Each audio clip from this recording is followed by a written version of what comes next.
Okay, and we're on the air with the 13th episode The of ending, wire106. right? The ending of season one. Yeah. And from what I understand, Amy, who's joined us, is feeling 7 on the scale of 1 to 10. So that's also good to know. Welcome, Amy. Thanks for joining us in the discussion today. How's Wire 106 going for you so far? I have mixed feelings about the show. Some of the characters I really love, and I think they're the only reason why I continue to watch it, besides that I'm assigned to. And then some of the characters it's not that I dislike them, because you're supposed to dislike them. It's just I can't get into their stories. Yeah, So, absolutely. And it's got a very kind of diverse space for the worlds they're dealing with. Yeah. So I'd be interested. I'd be interested to hear some of your criticisms as we go on, or just your interest. And thanks for joining us for this discussion. no problem. So this is 13 episodes. We did this 13 times, so we spent about 13 roughly hours doing it. One of the things to think about, at least that came up for me, is watching this time, the parallels between episode 1 and episode 13, and this kind of bookending of the season and of the series. So I'm very interested in what that means. And I'm going to start this discussion just looking at quickly the courtroom scene that began pretty much episode 1 after the whole snot bogey, why didn't you kick him out of the game? And that almost ends, but doesn't entirely end, episode 13. So I'm going to share my screen for a second, because I've been dying to do this ever since I saw it. And I am going to take a look at the courtroom scene in episode 1 and 13. Okay, so here's the courtroom scene that starts episode 1. Can you guys see that? Yeah. You got Jimmy McNulty looking all kind of like hungry and ready to pounce. And then you got Stringer, who's right across the way, who's writing in his book, and we realize he's actually messing with McNulty there. And McNulty's laughing, and you have that back and forth, and you get the sense that there's a game ready to be played. On the other hand, you have D'Angelo, who's not nearly as excited and loose because he's potentially going to go away for life, for murder. But he gets off thanks to Maury, and there's that moment, too, of the kind of the surveillance. So this is kind of what really starts the whole season. Well, watch this. In episode 13, you have that same kind of establishing shot that moves from Rhonda Perlman over to Maury.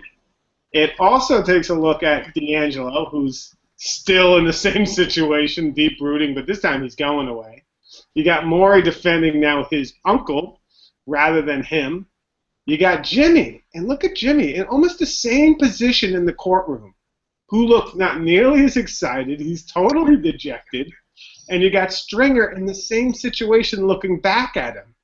And, in a couple of minutes, Jimmy gets up, he leaves, and Stringer goes out there when it's all over, and he's basically, I think he says to him, almost precisely, he says to him, nicely played at the end of that scene. And it's just interesting to me as I was watching that, how much not only the theme is parallel, and the idea of the cyclical nature of this, and that you're going to have another courtroom with another thing, and it's going to be blown open, and we know they have a structured deal thanks to Maury, and like a lot of people are getting away with a lot because Weebay's taking all the murders on because we know how that works, and the cycle's just going. And the actual series, what I love about it is actually structures that so you can see it built into the very form of the show. And just watching it this time more closely, I was like, wow, they're really going shot for shot, scene for scene in this. So that's one of the things that struck me in episode 13. Yeah. And that line, nicely played, nicely done. Yeah. That's exactly what McNulty said to Stringer in the first episode when D'Angelo got off. Yeah, that's right. Absolutely. So there really is that bookending of the game. right? Because they're both kind of looking at it as a game, and the game has its toll on Jimmy. You know, you see it in his dejection, and he's always saying, "What the fuck did I do?" Right? Like he's always like that, and then he's like that at this final episode, but it's a real kind of like, you know, damning existential question, like, what have I done? And so there's that also interesting moment where it all comes home to rest, right? The chicken's real ways, and the idea that there's closure is kind of, you know, questionable whether there's really closure to any of this. Yeah. I'm going to stop talking now. Yeah, everything keeps going on. Yeah. Um, well, speaking of that idea of like the cycles and the book ending, I pulled this shot of, is it showing there? There we go. Of the courtyard there, and it's a new day. It's a black couch, you know, instead of an orange one. But the scene's the same. And I just noticed this looking at it, the towers that are photoshopped in there. Yeah. You know, like they even look more run down than they used to. Yeah. Yeah. And I love that there's a different color couch, right? Like the couch is now black, as if it's, you know, not only a new day, but is waiting for the next occupant. You know? Right. And you even see that in this episode when Bodhi is attacking the other guys with the bats who are trying to kind of deal. They're trying to drug deal, and they're going after them with bats.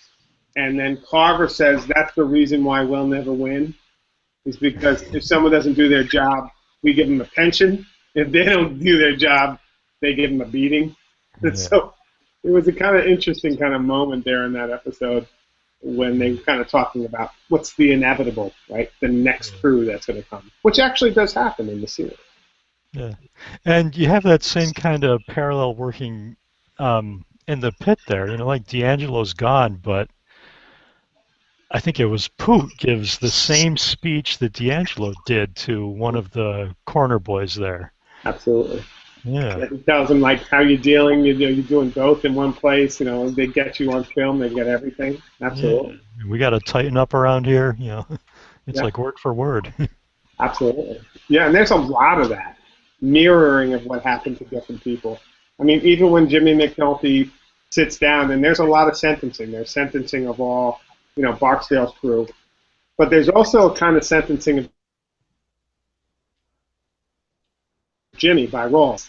Where do you want to go? I want you to land good, Jimmy. Where do you want to go?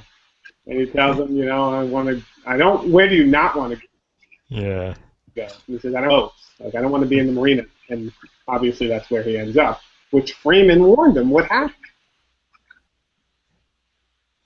Yeah, well, I think, right, Jimmy just sort of smiles in response to that and doesn't say anything. That's right.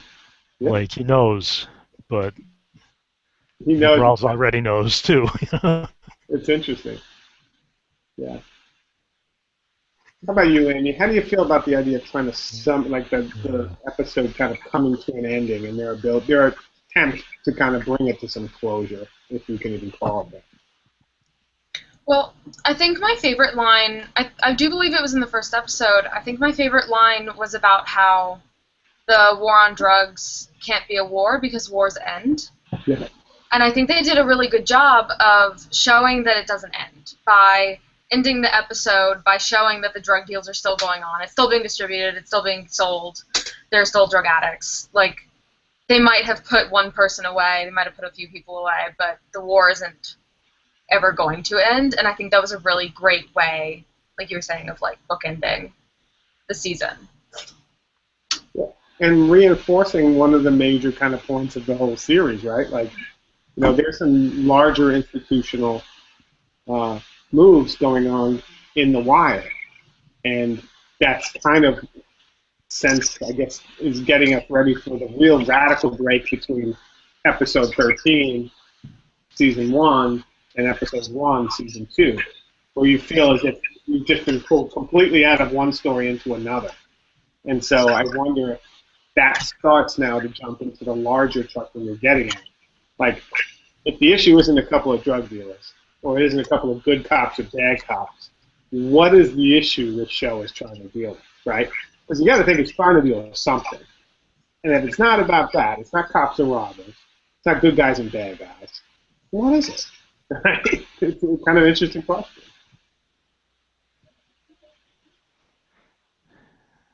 And not totally rhetorical. Yeah. Another thing that interested me was Brianna Barksdale. Yeah. That she's come, like we saw her in just a passing shot earlier on, and then there was a discussion with Avon, and now she's there with the other two big guys there. She's wearing red, just like the red hat, like Yeah. she's not just his sister. She's part of this organization, and they even said she's going to be handing the money. Yeah. That's kind of big responsibility there. She convinced D'Angelo, her own son, to take the fall for this. So that's sort of like hinting at, I guess this organization is going to keep moving. The family's going to keep going there, and she's a player we need to watch going ahead. Yeah.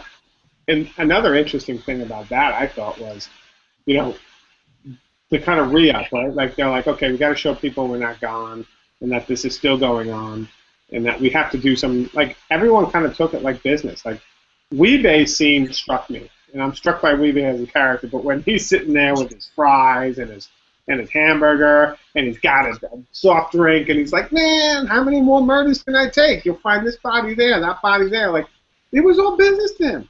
He's like, I'll take all the murders because I'm already doing life. And you're looking at a guy who's doing life in prison, who's eating a burger, laughing with cops about the inevitable fact that he's never going to see freedom again unless he jails. Right? Like, I just thought that was a crazy scene of, like, the kind of sense of, I remember Barksdale says about Weebay, he's hard, you don't have to worry about it. And what that looks like and the way in which they portray it is really kind of horrific. As much as it's kind of funny, there's a real kind of horrific moment there with Weebay, just kind of playing along the game, understanding how it goes, and just giving up murder after murder, even though they know that he didn't do some of those murders. It all became back to clearance, right? Getting the stats, getting the data. They were willing to kind of write off these lives and not really care who really killed them, right? They're just statistics, so that he could get life, not execution, and that they could clear a whole bunch of murders. I mean, it was this weird negotiation in that scene that played like a comedy scene, but if you read deep enough, it's a tragedy too. What's happening there, what the exchange is.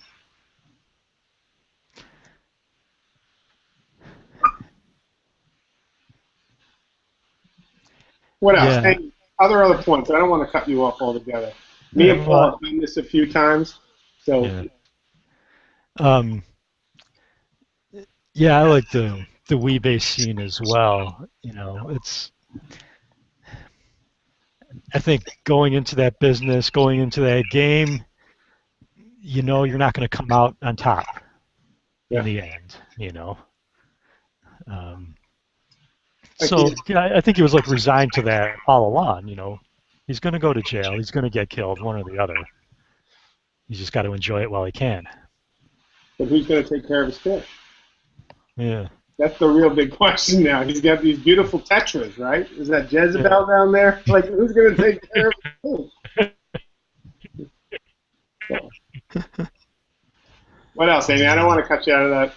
What other things? Any reflections, ideas about the summing up? Any of the scenes that we didn't mention? I think as a whole, the series so far has done a really great job of setting it up so that the drug dealers aren't 100% bad guys and the cops aren't 100% good guys.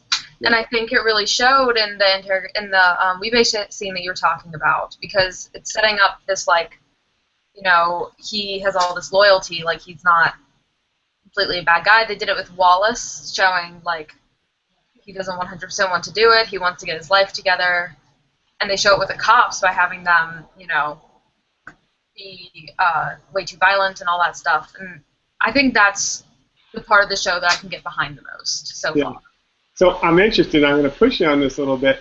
What are the characters you just can't deal with? Like, when do you see this? Because you were pretty early on when you're blogging. I love it. You're like, I can't believe I have to watch this show. These people are rude. They're crude. So let's hear a little bit about that, because I love that. I mean, I'm a fanboy, so it's good to get slapped down a little bit about what's what. You know what I mean? Right.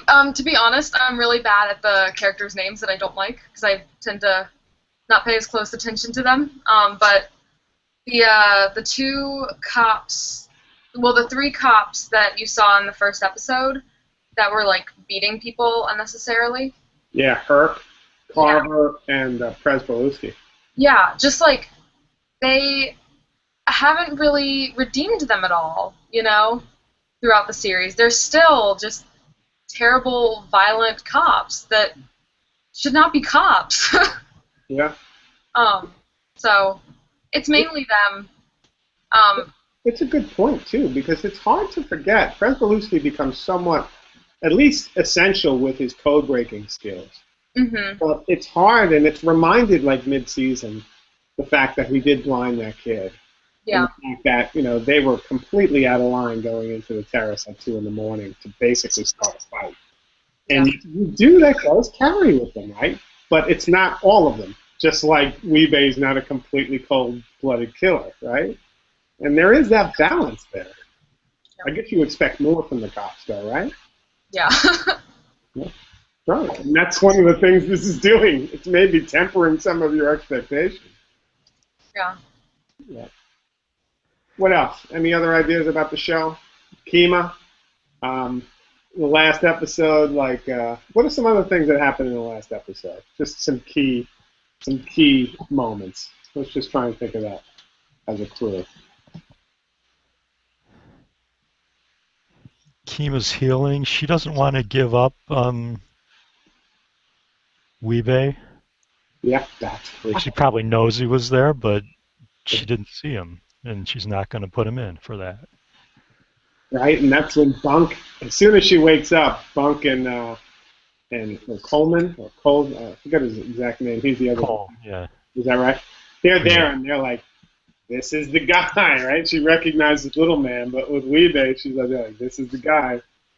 And she's thinking something's got to play hard, because she wouldn't give him up. That was awesome. I did. I love that. I thought that was a very cool moment in the scene. Yeah. That's like making the case for her as the natural police, right? Yeah, absolutely. Yeah. Yeah, and there's one good cop, right? Like, she's actually playing a good cop there, right? Like, you gotta let it play out. Another scene that we'll probably talk about. There was a montage in episode 1 of episode 1 of season 1, and there's a montage at the end of season 1 in episode 13. And it's a quick montage to try and summarize. I mean, one of the things about any season like that, I would imagine, is the hardest thing to do is end it, right? The hardest thing to do is take what you've done over 12 hours of television and try and wrap it up somehow. And you can see this because they're still playing out some new plot lines with McNulty and Daniels and Freeman going to the feds and trying to bring this case to a higher level. And the feds basically only want it if it's corruption or terrorism, right? So they don't want anything to do it, and McNulty calls them empty suits. But the other thing is, so you got that plot line, you got D'Angelo, who's basically ready to turn, but then his mother turns him back. And I love that scene with Brianna, basically telling him what's what, and where's your values, and this whole idea of having things, and what happens to the family when they don't have anything. And what that means on the level when you're looking at that through the people who have nothing in the pit. Like, there's a real sense of objection that I don't even think we understand. So there's that. But then there's that final montage. Like we had a different flashback in episode 1. But this montage, which will happen at the end of every season now, that really gives some really interesting details. Is it in this episode that we learned that Carver is a spy? That he's spying for the Deputy Alex, for Burrell? Right. Yeah. And that comes across in that little montage where Carver's giving him this, Burrell's giving him the stripes. And there's that whole thing of Kima looking out the window and kind of being like longing hearing a cop car. And there's just a whole bunch of different moments in that last kind of montage. Bubbles is back at it. He's deep in it. Santangelo is back on patrol, right? And, Prez cleaning up everything. Greg. So it's actually, and also ends with Omar, who presumably is in New York somewhere. Yeah. Playing It's All in the Game, right? Yeah. So they have this kind of crazy attempt to close the season, and I think it works pretty well. But I didn't get you guys. I would love to get you guys' opinions about that final montage.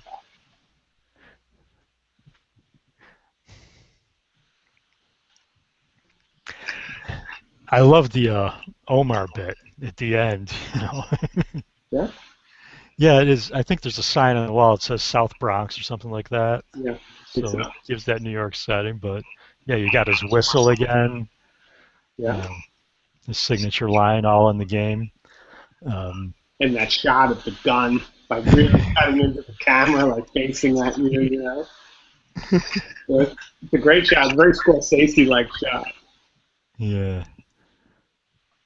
Well, the other thing is the epigraph. Right? So any thoughts about that closing montage, Amy? Kima and Bubbles are two of my favorite characters. Yeah. I was very happy that they brought them back, if only for a second or so each. I think it did a really good job of wrapping up Kima's storyline to show that she's still longing to be a cop, that she hasn't pushed that away, because I think that would be very out of character for her to suddenly decide, oh, she doesn't, like, my girlfriend doesn't want me to be a cop, I'm just not going to be a cop anymore. Yeah. And I just really love Bubbles, and it makes me so sad that he was not clean anymore. Yeah, I think, after watching it this time, I have to say one of the great scenes of the first season was when he was clean. I think it was episode 10 at the beginning when the birds were chirping and there's that bright light. And we're going to talk about that a bit tomorrow with the sound editor for The Wire, which is cool. But there was that kind of sense of real hope for Bubbles that was lost. At least now, temporarily is lost. But Bubbles is a great character, I agree.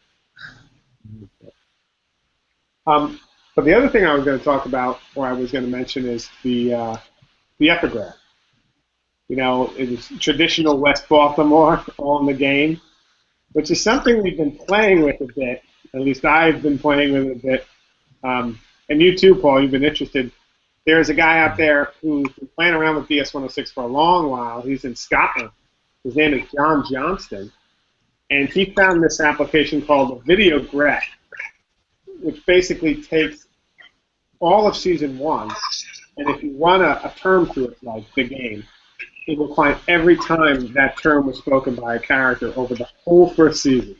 So you can find something like Barksdale in an episode, or think of a term you want to do and supercut it. It's basically taking an edited scene of the entire first season and cutting it together simultaneously, which I think is fascinating for film analysis.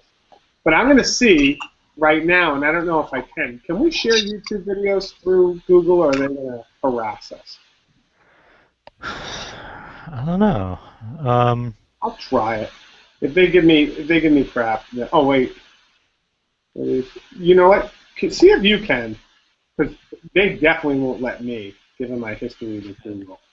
Yeah. See if you can find that supercut, or even maybe we'll share it.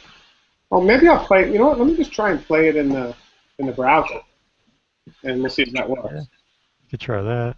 The YouTube. Let me just find that. So I'm going to just find this real quick. Yeah. Know exactly where it is. And this is basically John Johnston, who's awesome, found this application, and he did a supercut of all of Season 1 when anyone mentioned the idea of the game. or said the game. So let's see if I can get this to play. Give me 1 second. I'm going to share my screen and try and get this to work. Yeah, here it is. Let's see if this works. You ready? Why'd you even let him in the game? All in the game. I'm saying it was only a couple dollars. It ain't even in the game. But the game ain't got to be played like that, yo. The other dude's king, you got the game. You know what I'm saying? In the game, got the game early. Yep. Then let the game begin. Win the game, Splash. It's all part of the game, right? Personally, I don't think the game is played like that. Are you still in there? Yeah, you in there playing the game. All that shit is in the game, man. You know that. Yeah. Yo, Favelas, what's the game? Hey, Johnny. Out here on our own, playing the game for ourselves. I never put my gun on nobody who wasn't in the game. I'm thinking this is the worst part of the game, man. Best Man, I do what I can do to help y'all. But the game is out there. on the game, Buff. The game is played. You can't do that. But them police, though. They was on your ass after the game? Wanted to be in the game, right? Now you're in the game.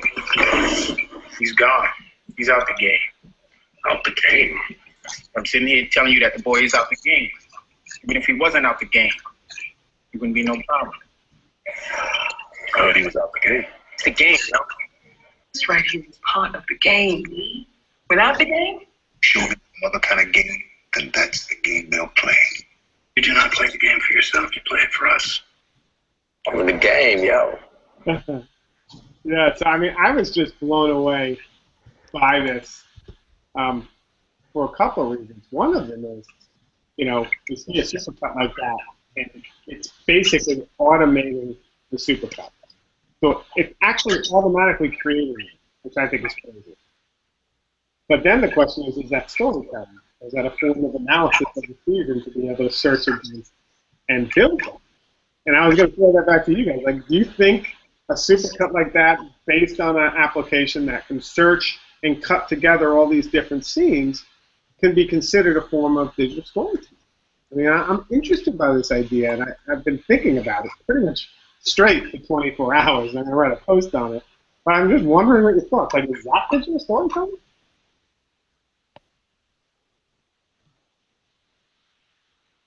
There goes the softball. It's throwing it up. Oh, yeah. There it is. He's going to swing. Yeah, I see it as it's story reading for sure. But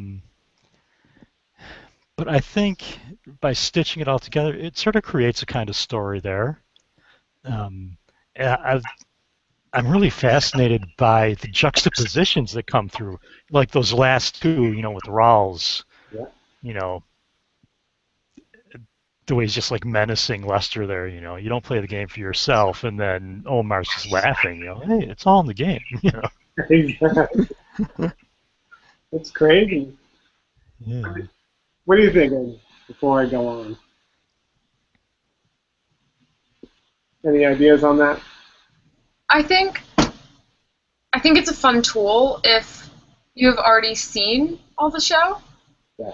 But if I had never seen that show before, I would have no idea that I was talking about. Like, there's one scene where he's like up in the face of a ref, you know, and he's talking about basketball, Yeah. and you know, it's using the same phrase. So like, there's that parallel there. But if I saw this show, if I saw this video instead of seeing the show, I'd be very confused about what the game was from that.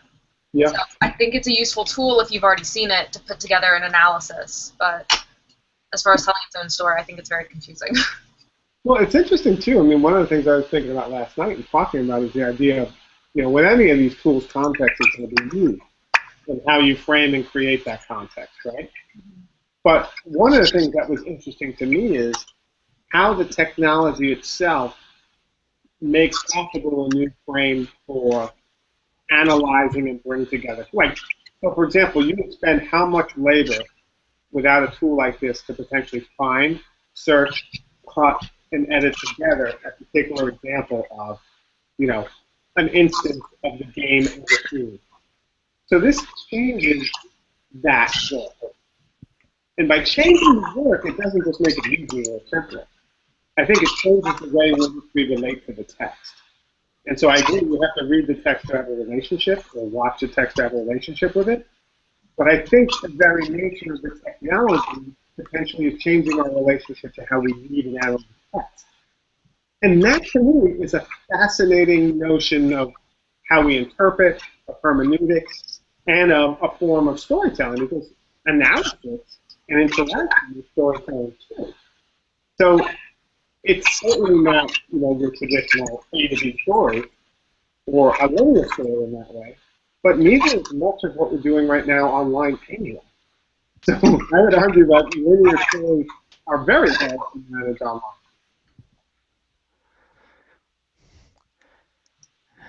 Yeah, these tools create an entirely different way of looking at things. And I guess it's a different way of understanding things as well. Um, like some of our English professors here were talking about, I think it's someone used one of these tools to analyze the entire body of Shakespeare's work um, for where he mentions colors. And what does that say about what he's doing? Um, and in that video, the game is a key metaphor to everything that's going on in this series, and it brings up all those points and stitches them all together. Yeah, if you're coming at it from the outside, maybe it doesn't mean anything. And if you look at some of the comments under the YouTube video, they basically said just that. Like, what are they talking about? Um, but it gives you a different way of understanding it, I think. Yeah, and I think by extension, it gives you a new way of reading, right? I mean, and Amy's right. Amy's right. Like, it doesn't necessarily give you more context if you didn't have one to begin with. Just like you probably wouldn't understand Shakespeare any better if you saw him quoted if you hadn't read the play, right? So I think that's true too. But you want to actually think kind of critically about, once you have the text and you know the text and you've seen those themes and metaphors, what happens with a tool like this, particularly with media like TV or film, to bring them all together in some way, to provide a new reading and a kind of new juxtaposition of possibilities that you probably couldn't see based on the way we've traditionally watched outside of a technology like this. Right? So it's interesting how an advance in technology is not only always just convenience. It's new ways of imagining and ordering our world. And I think that's where we don't always integrate the notion of technology in some really kind of, I think, constitutive way to who we are. And I think that's dangerous when we don't. Now, I muted Amy because we were getting a little feedback. Now I want to unmute her, but I'm having a hard time unmuting. Paul, can you help me with that? What am I doing here? Can you unmute yourself, Amy, and see if that works? It worked. Does that work? Yeah. Okay. So I just wanted to make sure you knew that you were unmuted. Yeah. This is a little bit of feedback, because I can hear myself through your computer, and sometimes that feeds back. So sometimes headphones can help. So what else?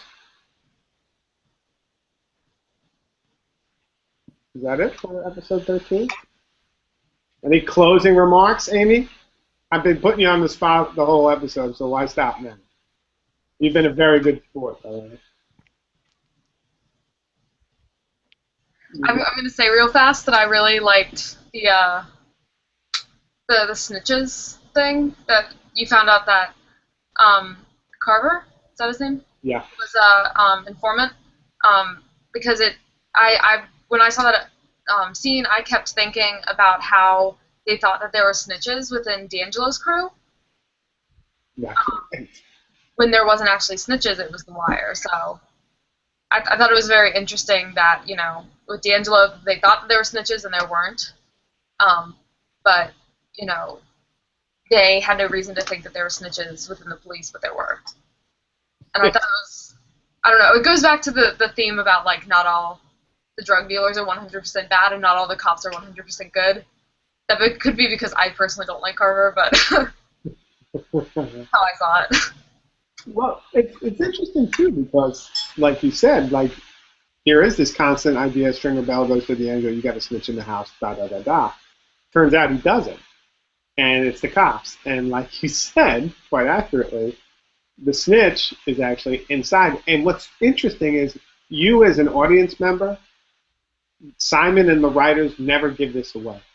They never link it. They never expect it or have you expect it. They basically throw it to you at the end as a kind of zinger. Like, oh, what? He was a snitch? It's interesting. So, I like that. It's a good point. Paul, last points? This is the last you can say about season 1. It's gone after this. Yeah, I like, Amy's point that no one is 100% good or 100% bad. As I look at it, I see a real inversion there because, the Barksdale crew, there's a bonding, there's a sense of loyalty, a sense of community there. Where the cops, they're just, backstabbing scumbags, basically. Yeah, I mean, and that plays true from episode 1 when, Barksdale comes home, D'Angelo comes home and his cousin takes care of him or his uncle takes care of him, and when he's gone, at the end, they have a structured deal, the people all take their time, they figure it out, even Stringer Bell says, you know what, we might want to take care of our people and, get lawyers and present for all of them, right? And then Moore says, let's do a structured deal so you'll do less time. But, Stringer Bell, and they come out, they're trying to protect their people. I mean, maybe for practical reasons, they don't want to get shot in the back. But, there is that. Yeah. Yeah. Okay, so you can unmute yourself again, Amy, and I think we'll cut that off for episode 13. I think we are done with season 1. Yeah. That's a wrap for season 1. Looking forward to number 2. Well, and thanks for joining us, Amy. We'll see you on the internet. All right. Bye-bye. Yeah. Okay.